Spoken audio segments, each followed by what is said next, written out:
Pinoy boxer panalo big upset sa Japan. Inoue balak mag-undisputed sa 3 division. Next, Casimero after Tapales. Ito ang mga pag-usapan natin ngayon mga lods. Eto na mga lods, breaking! Pinoy na boksingero na si Lito Dante na may alias na Naruto panalo via split decision sa Japan kontra previously unbeaten Japanese Takeshi Ishii. Ang scorecards ay 77-75, 77-75 at 75-77. Ang pride ng Sierra Bullones Bohol ay nag-improve sa 21 wins with 12 knockout at 11 loss. Samantala si Takeshi Ishii ay nakaranas ng unang pagkatalo ng kanyang boxing career at bumagsak sa 7 wins with 6 knockout at 1 loss. Maski maraming talo ang ating kababayan na 11 losses ay grabe ang improvement niya dahil sa huling 5 diretsong laban niya ay ipinanalo niya lahat at 4 dito ay knockout at itong kay Takeshi Ishii lang ang umabot sa decision.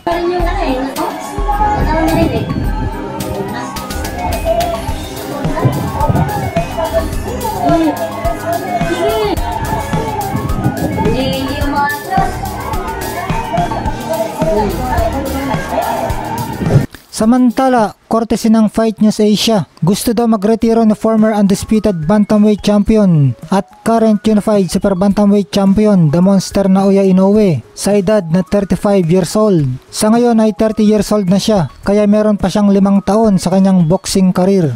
Tingin ni Naoya Inoue na mananatili pa siya sa super bantamweight ng 2 taon at lalabanan mga very best challengers dito. At kung mapagtagumpayan umano niya ay aakyat siya sa featherweight. Gusto niyang makaisang laban pa ngayong taon na ito at 3 laban umano sa susunod na taon.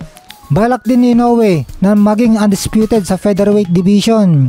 Bale 3 division ang target niya na maging undisputed champion siya. Wala pang nakakagawa nito sa 4 belt era.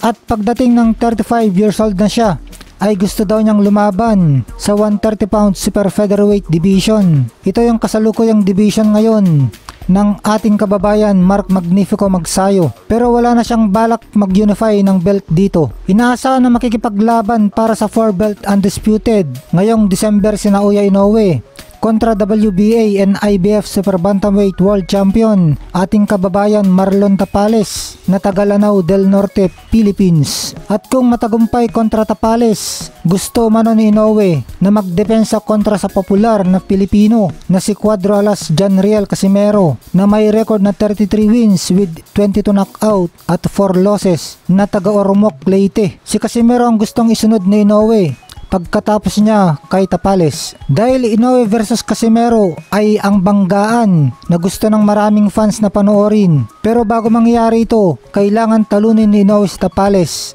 Kaya bang talunin ni Inoue si Tapales? Tanong ito ng Fight News Asia. Syempre kailangan din talunin ni Casimero si Japanese former world champion Yukinori Oguni sa October 12 sa Ariake Arena, Tokyo, Japan. Maisingit natin mga lods, congrats pala sa ating Pinoy Pride. Rolando Abante, ginulat na naman niya ang mga Amerikano kanina. Napatayo ang lahat ng mga tao at pati judges sa American Got Talent sa kanyang performance sa kantang I Will Always Love You ni Whitney Houston. Qualifiers to para sa finals, kaya congrats at good luck sa ating kababayan Roland Bunot Abante. I think of you whenever you stop the way.